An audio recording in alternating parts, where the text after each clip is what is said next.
노숙자는 이슬 노 잘숙 사람 자자를 씁니다. 이슬 맞으면서 한대잠을 자는 것을 노숙이라고 하고 그런 잠을 자는 사람이 노숙자입니다.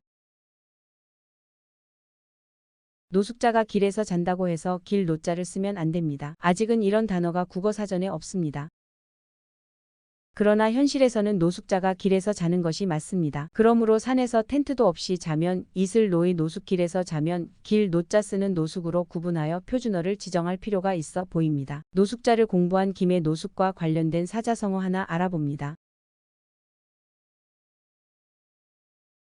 풍찬 노숙은 바람 풍 먹을 찬 이슬로 잘 숙자를 씁니다. 바람도 맞고 이슬도 맞으며 먹고 자는 것이 풍찬 노숙입니다. 꼭 한대잠을 안 자더라도 험난한 고생길을 비유적으로 표현할 때도 씁니다. 주로 야당 생활을 오래한 정치인들이 이 사자성어를 즐겨 사용합니다.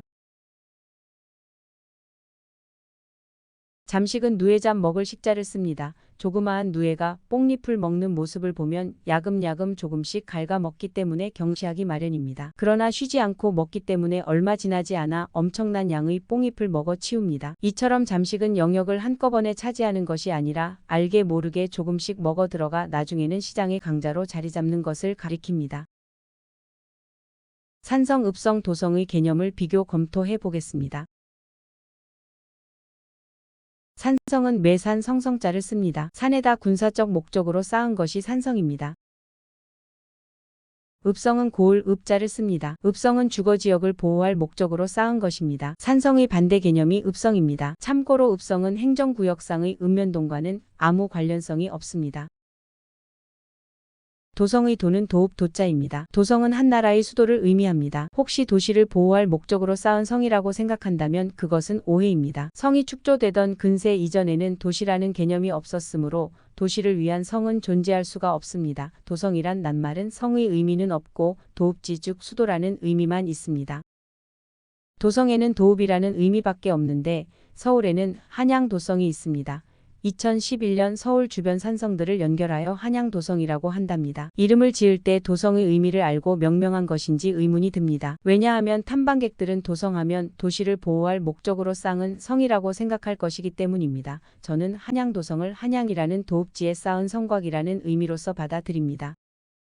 속이 다 뒤집힐 정도로 마음이 급변하는 상태가 환장입니다.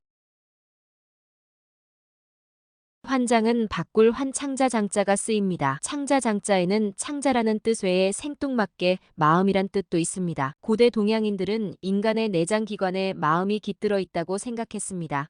내장기관의 일부인 장에도 당연히 마음의 기능이 들어있다고 생각했기에 환장이란 말이 생겨났습니다. 환장은 환심장의 준말입니다.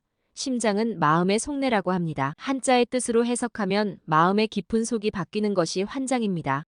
참고로 사람의 혈관을 총괄하는 기관인 심장과는 다른 한자를 씁니다. 이판사판은 막다른 데 이르러서 더는 어찌할 수 없는 지경을 뜻하는 단어입니다. 이 고사성어는 조선시대 불교 전통에서 유래했습니다. 조선시대에는 참선만 전문으로 하는 이판승과 절의 살림을 맡아서 하는 사판승으로 구분했는데 이판사판은 여기서 유래했다고 합니다. 그런데 왜 이판사판이란 낱말이 오늘날의 의미로 변했는지는 아직 밝혀지지 않았습니다. 다만 당시 승려의 신분이 천민이라는 것과 깊은 관계가 있을 거라고 추측할 수 있습니다. 당시에는 지배층을 제외하고는 전 백성이 굶주림에 허덕일 때라 양민이 천민 신분의 승려로 추락하는 경우가 많았습니다. 절에는 신도들이 시주해주는 공양미가 있어서 최소한 굶어 죽을 일이 없기 때문입니다. 승려 생활을 시작하면서 어차피 천민인데 이판승이든 사판승이든 죽기 살기로 해야 한다는 자학적인 푸념이 오늘날까지 이어진 것일 거라는 추측은 가능합니다. 이판사판 공사판이라는 말도 이판사판만큼 흔하게 듣게 되는 말입니다. 이판사판 공사판은 실제 건축 현장에서 자주 듣게 됩니다. 공사판은 어차피 힘든 곳이니 죽기 살기로 일해야만 한다는 의미입니다. 또 공사와는 상관없이 이판사판을 강조하는 의미로 말하기도 합니다.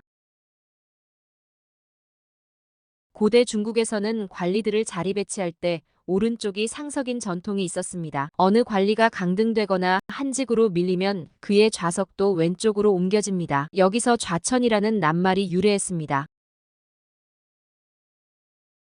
어차피는 이렇게 하든 저렇게 하든 마찬가지라는 의미입니다.